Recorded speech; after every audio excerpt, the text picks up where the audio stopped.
So in Remnant 2 there are a bunch of different elemental damage types. You've got shock, you've got acid, you even have fire. And in this video we are going through the best fire build that I found. It's really crazy. It deals a lot of fire damage, and the effect itself, the elemental effect, is going to last on an enemy for 10 seconds. This build will absolutely melt everything because the whole thing is just based on fire. And starting this build off, we have the Archon archetype, and that is because it increases your mod damage by 50% and grants you 10% mod crit chance when you're level 10.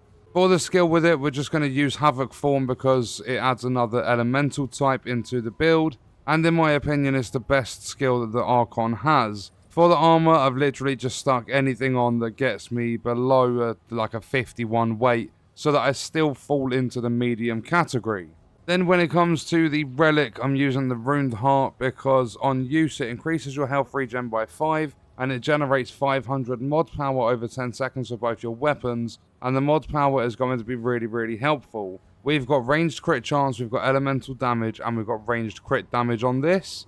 And then our primary weapon for this build is going to be the Chicago Typewriter, and we are going to be using the Hot Shot mod for it, which imbues our ammo with fire and increases the range damage by 15% for 20 seconds. Shots are also going to apply burning, which deals 942 fire damage over 10 seconds. It's got a little over 1000 mod power requirement. And then just to buff that Hot Shot mod, the fire damage even more, we are using the Harmonizer Mutator because at level 10 or plus 10 it increases your mod damage by 20%. And because it's level 10, it also generates 25% additional mod power for the stowed weapon. Then when it comes to the melee, not really important, but I'm using the Smolder because it just fits with the build. It's a fire-based melee weapon. Then in our secondary slot, we've got the Hellfire, and that's because it's basically a flamethrower. It spews flames that apply burning, which deals 1800 fire damage over 10 seconds. And then with the mod, it's basically like a grenade launcher. It's called Explosive Shot, and it fires an explosive round that deals up to 750 damage within 9 meters, and it has a very low mod power requirement of only 552. And then I'm using Feedback, and it's plus 10 because using this weapon's mod generates 20% of single charge value as passive mod power over 10 seconds. But not only that, at level 10, the mod damage generates 10% of damage dealt as mod power. So we get this mod really fast, and it's incredibly powerful. Then in terms of the rings, we've got Stone of Balance, increases all our damage by 7%. We've got the Shard Banded ring for mod damage to be buffed by 12%. We have the Illumni ring because it increases all elemental damage dealt by 10%. We've got the Fire Stone because that increases fire damage by 10% and fire resistance by 15%.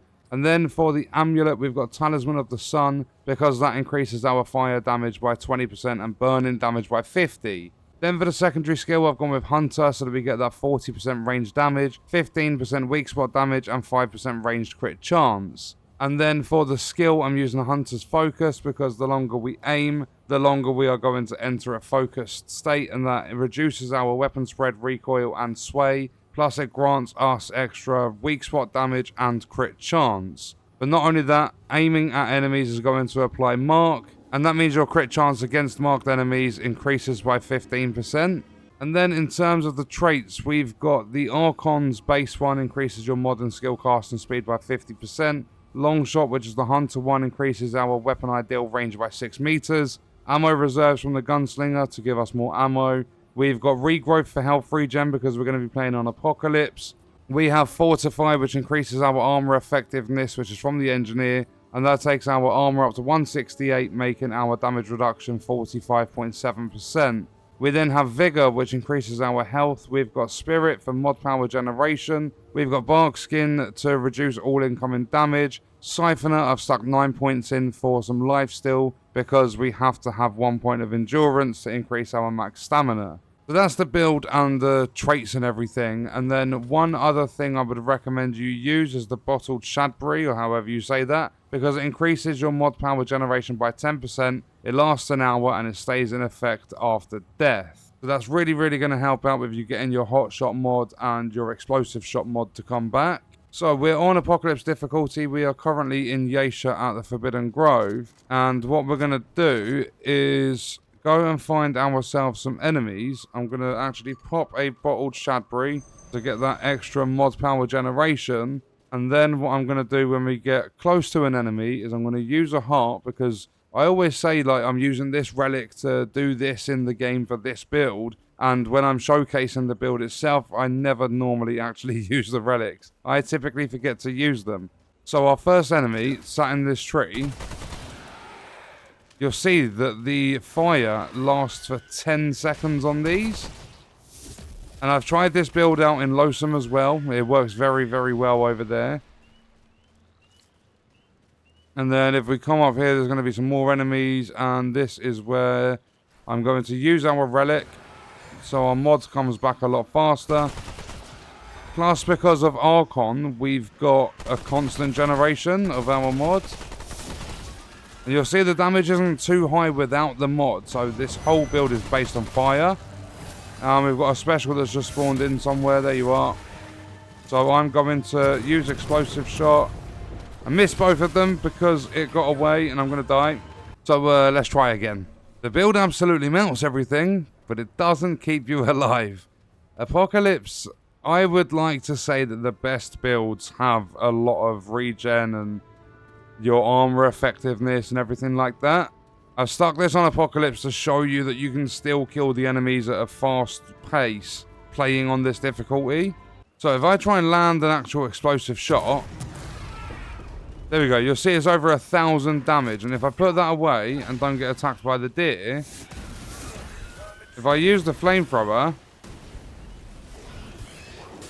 there we go, that's actually going to tick all the way to death. So now if we come around here, you'll see our health is slowly coming back up. So hot shot, burn that, that's dead. Burn that over there. Burn that one. Burn that one.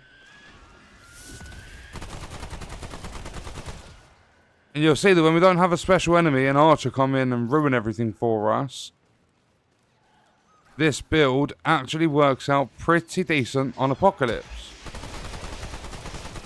However, if you don't have that mod running, yeah, the Chicago typewriter is not the greatest. I mean, it's decent, it still kills, but it's not as fast. But that's because I haven't got anything pretty much on normal damage. It's all based on fire damage. But we do have our mods back, so there you go. That's how fast you can kill one Apocalypse with the mods active. So that was a look at my fire build. It's literally all based on fire, hence I've put melt everything in the title of the video. This isn't necessarily a build to breeze your way through Apocalypse difficulty or anything like that. This is just a build designed for fun, to have one focus, and that is to burn everything in your path. And I've said that this is an insane build because if you're playing on Survivor difficulty, because not everything has to be Apocalypse. If you're playing on something like Survivor, as pure example, you're going to have a lot of fun with this build. It's powerful, it does output a decent amount of damage, and that's why I showed you killing just some standard enemies in Apocalypse, to show you that it can still kill in Apocalypse. It's not like it struggles on that difficulty, but you're not going to breeze through it either. But with this, not only do you have the Chicago typewriter, so you've got a fully automatic weapon that's firing fire-based ammo, you've also got a melee weapon that's based on dealing fire damage too, and your secondary is a flamethrower that essentially has an underbarrel grenade launcher for its mod. And it's all dealing fire damage, burning and melting enemies literally. And I think the build is a lot of fun. So it's closer to, I'm going to say, my Thor Lightning build than what it is to DPS builds and AoE builds and Apocalypse difficulty based builds. It's more of a fun one in my opinion. But as stated, the build will melt everything because the whole thing is based on fire. And that was a look at my favourite fire build in Remnant 2. And on that note, we are going to leave the video there. If you enjoyed it, leaving a like is appreciated. If you wish to support me further as a creator, there are links in the description. Let me know your thoughts about the video in the comments. And if you want to watch more, you can click the video on screen. All support on the channel is greatly appreciated, and I hope you enjoyed it. Thank you for watching.